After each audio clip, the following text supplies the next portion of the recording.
오늘은 마지막 강림절, 대림절입니다. 우리가 성탄절이 시작되기 바로 전주일부터 4주 전부터 이제 강림절이 시작이 되는데 모두 4주 동안 시작이 되는데 성탄절 바로 전주일이 마지막 강림절이 됩니다. 강림절 또는 대림절이라고 하는데 말 그대로 오실 주님을 기다리는 날입니다. 성탄이라는 게 벌써 2000년 전에 일어난 일인데 그분을 기다린다는 게 무슨 말인가? 이 강림절이라고 하는 절기에는 뭔가 과거와 미래가 좀 혼재되어 있는 것이 아닌가 하는 그런 인상을 받을 수도 있습니다. 그러나 우리는 이 강림절에 첫 번째 성탄을 기다렸던 성경 속의 사람들의 신앙을 배우면서 기다리는 신앙이 무엇인지 우리가 한번 돌아봐요. 그러면서 이제 다시 오실 주님을 우리가 함께 기다리는 것입니다. 예수님이 처음에 세상에 오셨을 때도요, 그를 기다리는 사람들이 많이 있었습니다.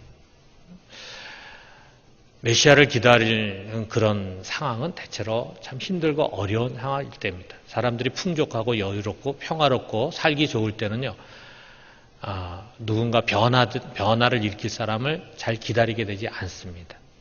근데 삶이 어렵고 힘들고 곤고할 때는 희망이 될 만한 사람을 기다리는 거죠. 그래서 그 당시 유다라고 하는 나라는요, 굉장히 어두움에 덮여있는 그런 때였습니다. 가난과 질고로 개개인의 삶도 힘들었지만 정치, 경제 모든 분야에서 희망이 없던 시기였습니다. 그 당시는 온 세상이 힘을 앞세우고 힘을 숭배하는 로마 제국의 손안에 있었습니다. 그리고 유다는 그 로마의 황제로부터 권력을 받은 헤롯 대왕이라는 사람이 다스리고 있었습니다. 근데 이 헤롯은 유대인이 아니고 에돔의 후손인 이두메 사람인데 이 이방인이 다스리는 것 자체가 유대인들에게는 괴로운 일이었어요. 그런데 그럼에도 불구하고 이 사람이 선정을 베풀면 또 나을 텐데 이 사람은 자기의 권력에 조금이라도 위해가 된다 느끼면은 잔인하게 죽이는 그런 폭군이었습니다. 그래서 자기 곁에 신복이었던 사람 여럿을 죽였고 자기 아들들도 여럿을 죽였고 심지어 마지막에 가서는 자기 부인까지도 의심하고 죽였습니다. 근데 어느 날 저 멀리 동방에서 박사라는 사람 셋이 와가지고 자기들이 심상치 않은 별을 보고 왔는데 여기 유대에 왕이 태어나셨다. 이런 이야기를 이제 전하는 거예요. 얼마나 놀랐겠습니까? 나중에 우리가 알지만 동방 박사들이 천사의 지시를 받고 이 헤롯에게 들리지 않고 다른 곳으로 가니까 분노한 헤롯이 이 베들레헴 인근에 사는 2살 아래 산의 아이들을 모조리 다 학살을 했습니다. 자식을 잃고 슬퍼하며 부르짖는 라헬의 모습 속에서 우리는 참 불의한 세상 권력 아래서 백성들이 겪어야 했던 참담함을 다시 한번 보게 됩니다. 이러한 어려운 상황에서 그들을 신앙으로 바르게 잘 이끌어줘야 할 대제사장을 비롯한 종교 지도자들 역시 다르지 않았습니다. 이들은 권력자들에게 아부하면서 백성들 위해서 종교적인 특권을 누리는 종교 권력자들이었습니다. 예루살렘 성전 안에 기도의 처소로 하나님께서 세우신 그 성전 안에 큰 시장과 자판을 만들고 거기서 장사치돌로 하여금 양과 염소와 비둘기를 팔게 하고 동전을 바꾸게 하고 그러면서 자릿세를 받고 그것으로 배를 채우는 사람들이었습니다. 그리고 그 당시 우리 일반 백성들 속에 그나마 중산층으로서 신앙의 본이 돼야 할 그래서 가장 신앙이 좋다고 자부하는 바리새인들은 이미 오래전부터 하나님에 대한 인애와 사랑을 다 잃어버리고 그냥 겉껍데기 율법만을 중요하게 여기는 그런 외식하는 자들이 되고 말았습니다. 그래서 백성들의 위로가 돼야 할 그들이 도리어 백성들을 율법으로 올가매면서 그렇지 않아도 먹고 살기 힘든 그들을 또다시 종교의 법으로 숨도 쉬지 못하게 만드는 그런 비극적인 일을 저지르고 말았다. 자, 이런 상황 속에서 우리가 그냥 기도만 해서는 안 된다. 우리가 그냥 기다리고 있어서는 안 된다.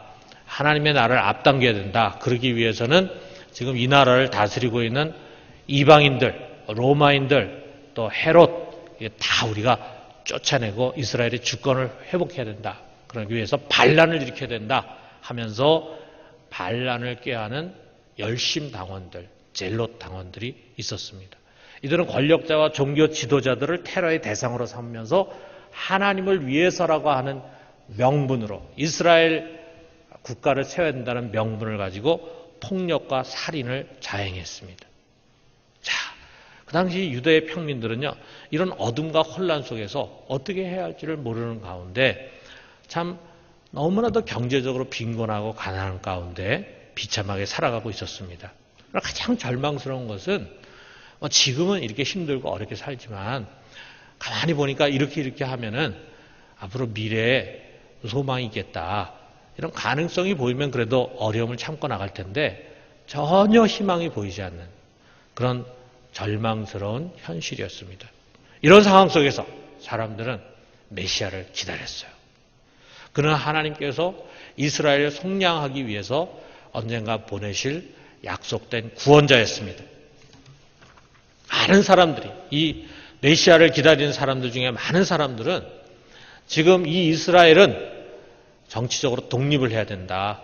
우리가 갖고 있는 모든 문제의 원인은 우리가 이방인의 지배 아래 있기 때문이다. 정치의 문제가 있다. 이렇게 생각을 하면서 메시아가 오시면은 헤롯과 로마의 압제로부터 이스라엘을 해방시켜서 그 옛날 다윗과 솔로몬의 영광을 재현시켜 주실 것이다. 이런 희망을 갖고 있었습니다. 그야말로 정치적인 메시아를 기다린 거죠.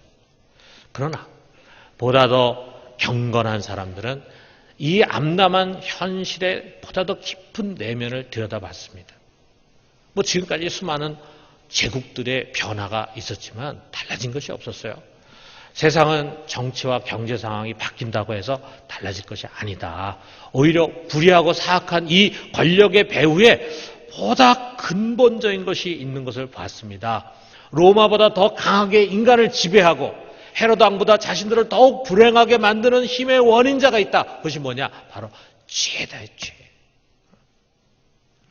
죄가 모든 악의 근원이라고 하는 것을 이 영성의 사람들은 알고 있었습니다. 그래서 그들이 기다린 메시아는 로마와 헤롯의 권세에서 해방시키는 것이 아니라 죄로부터 그들을 속량하고 이 세상에 속하지 않은 영원한 하나님 나라를 열어주실 분이었습니다. 그런 사람들이 성경에 소개가 됩니다.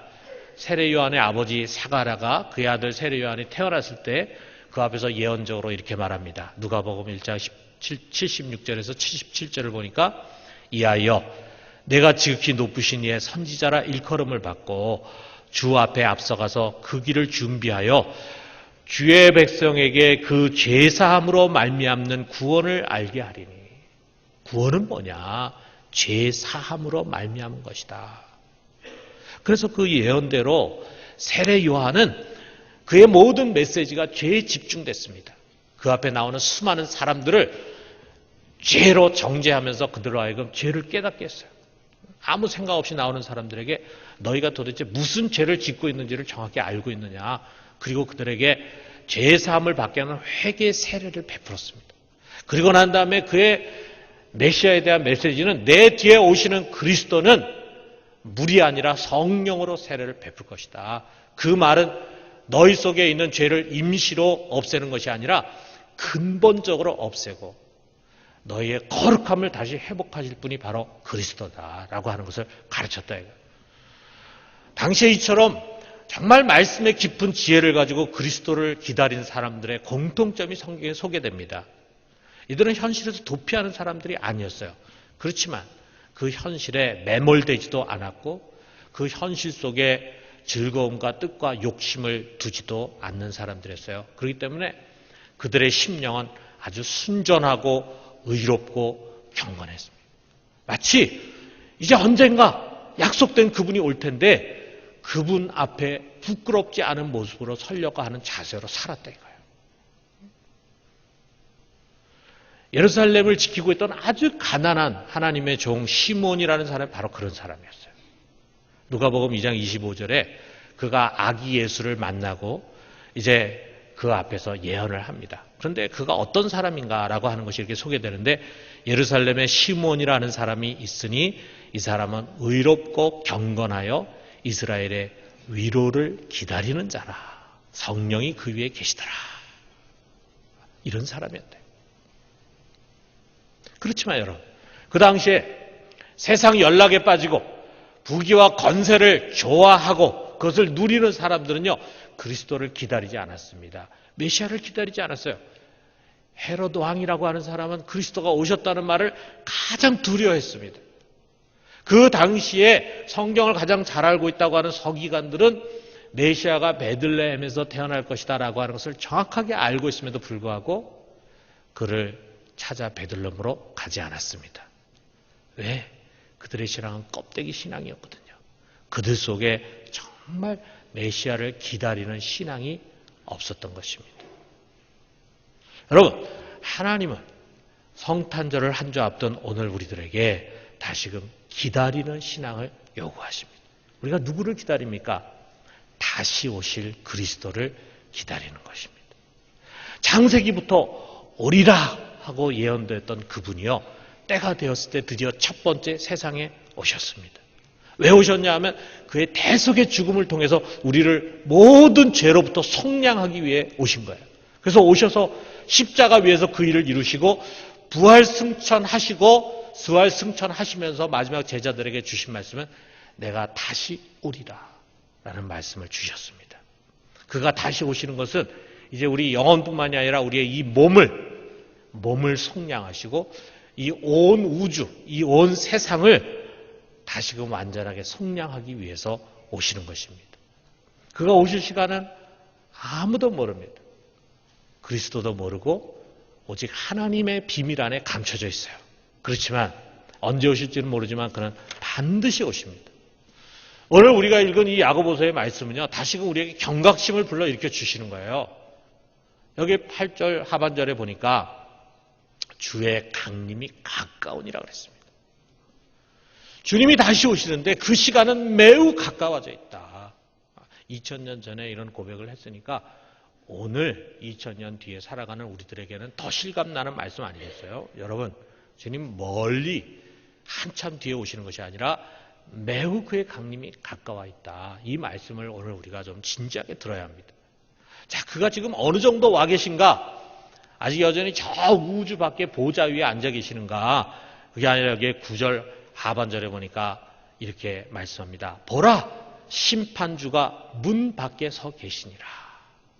여기 지금 여기까지 와서 지금 문 밖에 계시다. 이게 바로 강림입니다. 강림이라는 말은 그가 오신다라고 하는 미래형도 되지만 그가 이미 오셨다. 어디에 와 계시냐? 여기 문 밖에 와 계시다 이거예요. 아주 가까운 곳에 그분이 와 계십니다. 어느 날 호련히 그분이 우리 속에 나타나실지 모릅니다. 그러므로 여러분, 우리는 항상 깨어 있어야 합니다. 우리도 모르는 사이에 사망의 잠을 자고 영적으로 침체되고 그러는 가운데 주님이 갑자기 오실 수 있다. 아마 우리 이 예배를 지금 참여하는 사람들 중에는 만약에 예를 들어서 오늘 저녁에 주님 오신다 그러면 큰일이 절대로 오늘 밤에 오시면 안 되고 내일에 오셔도 안 되고 제가 조금만 더 준비한 다음에 오셔야 합니다. 지금 저는 엉망입니다. 지금 오시면 큰일 납니다. 이렇게 생각하는 분들이 있을지 모르겠어요. 저는 구원의 준비가 안 돼 있습니다. 이런 사람도 있겠지만 저는 지금 주님 오시면 엄청난 책망을 들을 것입니다. 너는 어찌 도대체 그렇게 신앙생활을 하고 있었느냐. 아마 이런 책망을. 왜 그렇게 내가 너를 십자가에서 너를 정결하게 했는데 그렇게 더럽고 지저분한 것으로 너를 꽉 채웠냐. 부끄러운 재림이 아니겠어요? 자, 그렇기 때문에 여러분, 우리는 깨어서 기다려야 되는데 이 기다리는 신앙이야말로 우리를 살리는 신앙입니다. 자, 그렇다면 그 신앙은 어떤 것인가? 첫 번째로는요, 모든 것을 참고 견디는 것입니다. 자, 오늘 이 말씀, 우리가 읽은 말씀 우리가 자세히 들여다보면은 주님의 강림과 인내라고 하는 말이 계속 반복되고 있어요. 자, 여러분 한번 들어보세요. 7절부터 8절까지 먼저 보면은 그러므로 형제들아 주께서 강림하시기까지 길이 참으라. 보라 농부가 땅에서 나오는 귀한 열매를 바라고 길이 참아 이른 비와 늦은 비를 기다리라니 너희도 길이 참고 마음을 굳건하게 하라. 주의 강림이 가까우시니라. 또 10절 11절에 보니까 형제들아 주의 이름으로 말한 선지자들을 고난과 오래 참음의 본으로 삼으라. 보라 인내하는 자를 우리가 복되다 하나니 너희가 욥의 인내를 들었고 주께서 주신 결말을 보았거니와 주는 가장 자비하시고 긍휼히 여기시는 이시니라. 자, 여러분 벌써 제가 성경을 읽을 때 여러분 귀에 수많은 동일한 단어들이 들리는 것을 아마 기억하실 거예요. 기다림, 인내, 이런 말씀. 자, 뭘 말합니까? 여러분, 다시 오실 주님을 기다리는 신앙은 참고 견디는 신앙입니다. 예전에 TV 광고 본 게 기억이 나요. 여러분 아마 못 보셨을 거예요. 제가 독일에서 본 것으로 기억나는데 젊은 부부가 TV를 샀어요.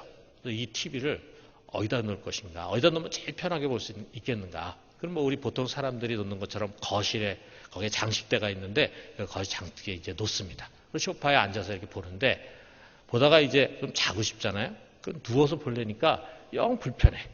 그래서 이거 안 되겠다. 그러면 침실로 가져가자. 그래서 침실로 가가지고 저 침실 발치 아래쪽에 이제 장식대에다가 이제 그 TV를 세워놓습니다. 그래가지고 이제 부부 둘이 침대에 누워가지고 이렇게 보려고 하니까 목이 뻐근하고 불편해. 그래서 제일 마지막에 어디다 둔지 아십니까? 천정에다가 이제 TV를 붙인 거예요. 그래가지고 둘이 누워가지고 이렇게 보는 장면이 있습니다. 우리가 어떻게 하면 좀 더 편하게 살 수 있을까? 사람들의 머릿속에 어떻게 하면 좀 더 편하게 그런 사람들의 욕구를 잘 캐치해가지고 거기에 맞게 물건들을 자꾸 만들어내는 거예요. 기업들이. 가장 편한 것을 택하고 하고 싶은 일을 하고 먹고 싶은 것을 먹고 자고 싶은 것을 자고. 여러분 이거는요 마치 물이 위에서 아래로 흐르는 것처럼 가장 자연스러운 우리 육신의 소욕입니다. 여러분이나 저나 다 그런 소욕을 갖고 살아가고 있어요. 그러나 세상에서도요 자기 육신의 뜻대로 살면은 인생 실패한다는 것을 잘 알고 있습니다. 정말 건강하기 위해서는 먹고 싶은 음식 다 먹으면 안 됩니다. 먹고 싶은 거 절제해야 되죠. 자, 원하는 대학, 좋은 학과에 들어가려면은 하고 싶은 게임 그것도 안 하고 그 다음에 잠도 줄이고 하기 싫은 공부도 늦게까지 해야 돼요. 그래서 사람들은 미래를 생각하면서 지금 참고 견딥니다. 여러분 우리 신앙도 마찬가지입니다. 우리 주님을 기다리는 신앙은 이 세상에서 참고 견디면서 살아야 합니다. 왜 그렇습니까? 여러분 우리가 살고 있는 이 세상은요 시험과 유혹과 고난으로 가득 차 있기 때문입니다. 바울의 표현에 의하면 이 세상 이 만물 피조물들은 다 허무한 것에 굴복하고 썩어짐의 종노릇하고 있어요. 우리 안에서는 이렇게 주일날 교회 오면은 다 이렇게 믿는 형제 자매들이고 또 우리 여기서는 같이 예배드리고 주님 찬양하고 함께 말씀 배우고 이렇게 하다 보면은 마음에 선한 생각이 나죠. 그러다 보니까 교회 안에서는 사실 시험들 일이 이렇게 크게 많지가 않습니다. 그렇지만 여러분 다 아시잖아요. 이제 주일날 예배를 마치고 집으로 가고 일주일 동안 사회 속에 들어가서 살다 보면은 굉장히 많은 유혹과 시험 속에서 우리가 살아가야 됩니다. 여러분 우리는 풍요롭고 순결한 파라다이스에서 살고 있는 것이 아닙니다. 유혹과 시험의 소용돌이 한가운데 살아가요. 여러분 우리가 거기에 빠져들어가지 않으려면은 그냥 평범하게 있어서는 안 됩니다. 이를 꽉 악물고 깨어 있어야 합니다. 자기 육신을 쳐서 복종시켜야 합니다. 자기 육신이 원하는 대로 우리가 살아가면 우리도 모르는 사이에 벌써 시험에 들어있고 벌써 유혹에 빠져 있어요. 여러분 우리가 자기 마음에 끌린 대로 살도록 방임하면은요 자기도 모르게 사탄의 밥이 되고 맙니다. 깨어 있어야 되고 자기 육신을 쳐서 복종해야 되고 참고 견뎌야 합니다.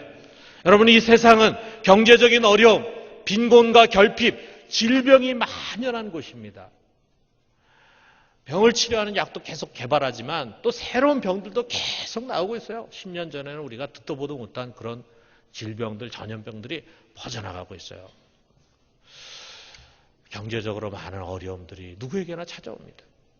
직장을 잃고 때로는 사업에 실패해서 빚더미에 앉는 일들도 우리가 겪을 수 있습니다. 때로는 우리가 복음을 전하다가 핍박을 당하기도 합니다. 신앙 때문에 억울한 일을 겪기도 합니다. 교인 며느리가 집에 들어와가지고 집안에 우환이 생겼다. 집안에 어려운 일이 생긴 걸 그냥 믿는 며느리에게 뒤집어 씌우는 그런, 아무 관계도 없는데. 아마 우리 중에 예배드리는 분들 중에 그런 분들이 있을지 모르겠어요. 가족 중에 자기 혼자만 믿는데 무슨 어려운 일 생기면 꼭 자기 때문에 생긴 것처럼. 얼마나 억울합니까? 얼마나 답답합니까? 믿음의 순결을 지키려고 하다 보니까 직장에서 미움받을 수가 있어요. 우리가 안 믿는 사람들이 하는 일을 다 같이 따라서 할 수가 없잖아요.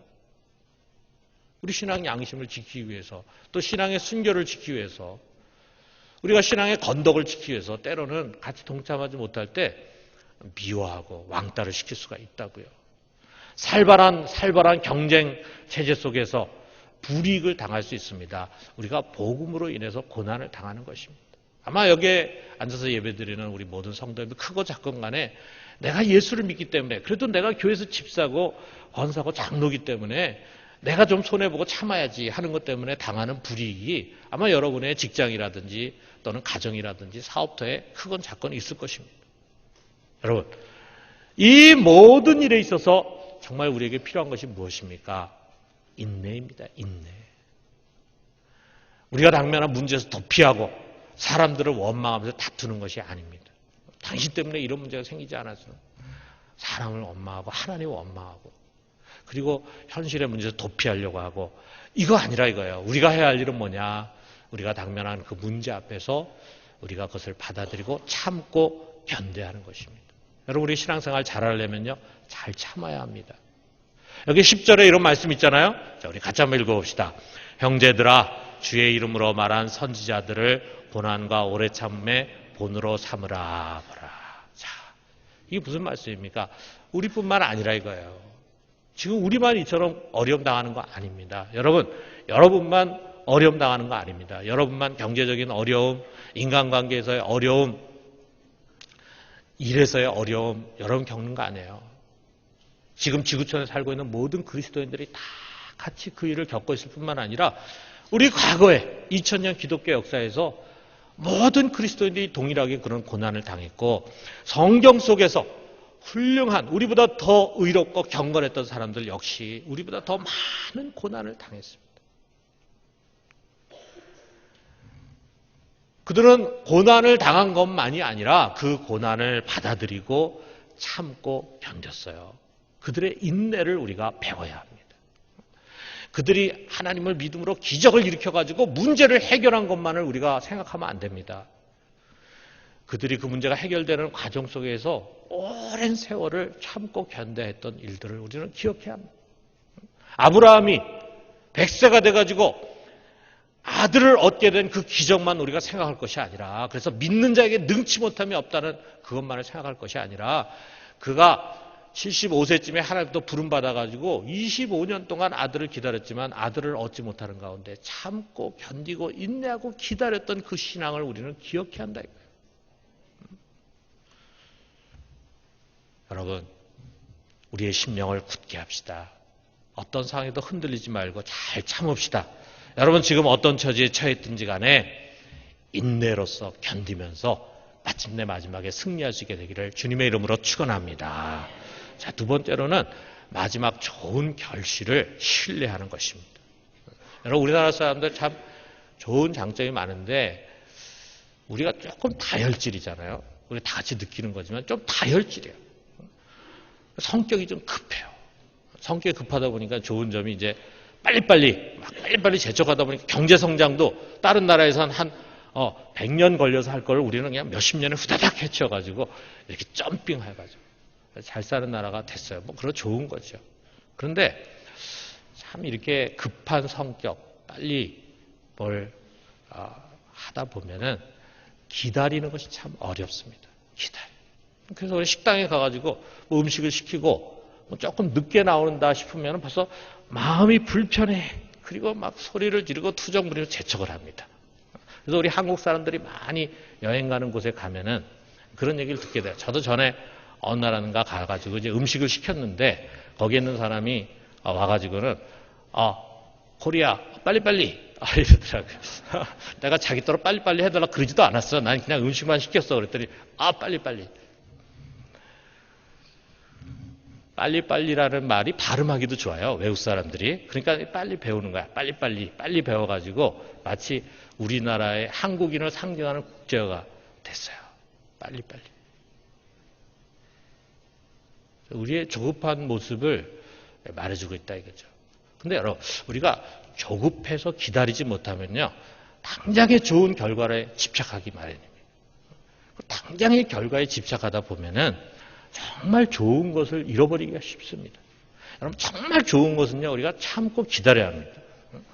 여러분, 빨리 급하게 쉽게 먹을 수 있는 커피가 뭡니까? 믹스 커피잖아요. 믹스 커피. 물 끓여가지고, 그 다음에 거기다 봉지 뜯어서 가루 집어넣어가지고 숟가락으로 휘 저으면 금방 먹을 수 있잖아요. 근데 여러분, 좋은 커피 마시려면 좀 기다려야 됩니다. 커피를 갈아가지고, 그 다음에 드리퍼 위에 필터에다가 그 가루를 얹어가지고 거기다 물을 부어요. 그래서 물도 천천히 부어야 돼. 갑자기 확 부으면 안 돼. 천천히 붓습니다. 그래서 커피가 똑똑똑똑 떨어지게 이렇게 하는 거예요. 그래야지만 좋은 커피를 마실 수가 있습니다. 여러분, 이게 믹스 커피는요, 건강에 안 좋습니다. 여러분, 그런 커피 마시지 말고 좋은 커피를 이제 마셔야지.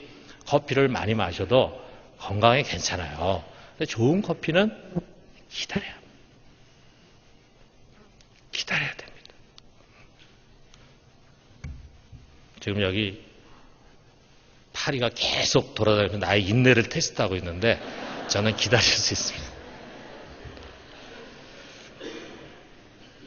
여러분, 우리가 참 이 세상에 참아야 할 일이 많잖아요. 근데 참고 기다리는 거는 그냥 우리가 덕을 쌓기 위해서 그런 것이 아니고, 또 그냥 예수 믿는 사람이니까 내가 손해보고 잃어버려야지 이렇게 해서 참고 인내하는 것이 아닙니다. 우리는 마지막에 좋은 결말을 기대하는 사람들이에요. 정말 우리야말로 이 세상의 지혜로운 투자자들입니다. 이 세상 사람들은 당장에 뭔가 이익이 날 거를 찾기 위해서 급하게 참지 못하고 하지만, 우리는 진짜 좋은 소득을 얻기 위해서 지금 참고 기다릴 수 있는 사람들이라 이거예요. 11절에 보니까 이런 말씀이 있잖아요. 보라, 인내하는 자를 우리가 복되다 하나니 너희가 욥의 인내를 들었고 주께서 주신 결말을 보았거니와 주는 가장 자비하시고 긍휼히 여기시는 이시니라. 마지막 결말은요, 하나님의 손에 있습니다. 이 가장 자비하시고 긍휼히 여기시는 주님은 참고 기다리는 자에게 반드시 좋은 결말을 주실 것입니다. 여러분, 이거 믿으십니까? 그 좋은 결말이라고 하는 것은요, 우리가 사는 동안에도 부분적으로 나타날 수 있어요. 내가 지금 조금 참고, 내가 하나님의 말씀 붙들고, 그리고 신앙 안에서 살려고 노력하면은 욥과 같이 된다. 여러분, 욥 알잖아요. 욥에게 많은 고난이 왔지만 그가 끝까지 인내하고 견뎠을 때 마지막에 하나님이 그에게 주신 축복이 있잖아요. 은혜로운 결말을 주셨잖아요. 그런 것처럼 여러분, 우리가 지금 참 힘들고 어렵고 때로 시험되는 일들이 찾아오고 유혹되는 일이 찾아오지만, 내가 하나님의 말씀 안에 거하면서 인내하며 살아갈 때 훗날에 나에게 좋은 것으로 오게 돼 있습니다. 나의 노년이 복될 수 있어요. 또 나의 자녀뿐만이 아니라 그 자녀의 세대에, 그 자녀의 자녀 세대에 내가 뿌린 신앙의 결실을 보게 될 거예요. 아마 여기 앉아서 예배드린 분들 중에도 보면은 부모님이 드린 기도, 또 할머니, 할아버지 또는 증조 할머니, 할아버지가 드린 기도로 말미암아 지금 영적인 은혜와 축복을 누리는 분들이 많이 있을 것입니다. 저는 종종 제가 목회하면서 참 제가 크게 노력하지도 않고, 또 제가 어리석음에도 불구하고 좋은 결과가 나타날 때, 하나님이 나에게 이런 은혜를 왜 베푸시는가 하는 것을 생각할 때, 물론 뭐 나중에 하나님 앞에 갈 때야 정확하게 알겠지만 종종 그런 생각이 들어요. 우리 증조 할머님이 이북에서 그 교회를 극진히 섬기시고, 그때 뭐 다 가난하고 목회자도 어렵잖아요. 그런데 우리가 조금 여유가 있으니까 극진히 섬기고, 목회자를 극진히 섬기고 한 그 모든 것, 그것의 은혜를 내가 지금 받는 게 아닌가. 그 할머니의 기도 때문에 내가 목회자가 되고, 그리고 이렇게 목회를 할 수 있는 거 아닌가. 이런 생각을 이제 갖는다고요. 여러분, 여러분이 지금 조금 참고 견딤으로 말미암아 여러분의 자녀와 그 자녀의 자녀가 복을 받는다면 얼마나 좋습니까? 얼마나 좋습니까? 그런 믿음의 할머니가 되고 할아버지가 될 수 있다면 얼마나 좋습니까? 물론 우리가 그 좋은 결말을 이 세상에서 보지 못할 수도 있습니다. 우리가 그렇게 주님에 헌신하고 믿음 안에서 거하면서 결단하며 살아갔지만 우리의 노년이 굉장히 힘들고 어려울 수도 있습니다. 그러나 여러분, 그것이 마지막이 아닙니다. 언젠가 마지막의 마지막 날, 다시 말하면 그리스도께서 다시 오시는 그날에 모든 것이 다 역전이 되고 뒤바뀔 것입니다. 그를 믿고 기다린 자들에게는 정말 상상할 수 없는 복이 예비되어 있습니다. 상상할 수 없는 복. 그날이 돼서는 우리가 다 놀랄 거예요. 다 감동이 될 거예요. 어떻게 나 같은 자를 위해서 이처럼 어마어마한 기업과 축복을 하나님께서 예비하셨는가. 정말 가슴 설레는 그날이 올 것입니다. 이게 마지막 최종 결말입니다. 여러분, 우리가 참는 것은 최종 심판자 되시는 하나님이 가장 자비로우시고 긍휼이 많으신 분이라는 것을 믿기 때문이에요. 여러분, 그렇기 때문에 우리가 마지막에 있을 좋은 결말을 진정으로 믿는다면 우리는 사울 왕처럼 당장의 이익을 위해서 하나님의 말씀을 저버리는 어리석음을 범하지 않을 것입니다. 당장의 시련을 모면하기 위해서 자기의 스승 예수를 부인한 베드로의 어리석음을 뒤쫓지 않을 것입니다. 지금 일시적인 쾌락을 위해서 우리의 삶을 허비하는 어리석은 자가 되지 않을 것입니다. 우리가 정말 그것을 믿는다면 우리 속에는 낭만과 초조, 두려움과 원망 대신에 소망과 기대로 흔들지 않는 굳은 심령, 안정된 심령이 자리 잡게 될 것입니다. 사랑하는 성도 여러분, 우리 모두가 지금 광야와 같은 곳에서 신앙 여정 보내고 있어요. 여러분, 지금 다 어려움 있잖아요. 여기 앉아있는 모든 한 사람 한 사람, 다른 사람에게 말할 수 없는 그런 아픔과 어려움을 끌어안고 살아갑니다.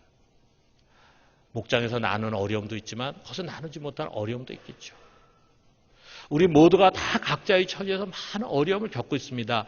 여러분, 조급해하지 말고 참고 기다립시다. 주님께서 반드시 길을 열어주실 것입니다. 우리 주님 첫 번째 성탄절에 오셨던 것처럼 반드시 다시 오실 것입니다. 우리 주님의 강림이 가까웠습니다. 우리 깨어서 기다립시다.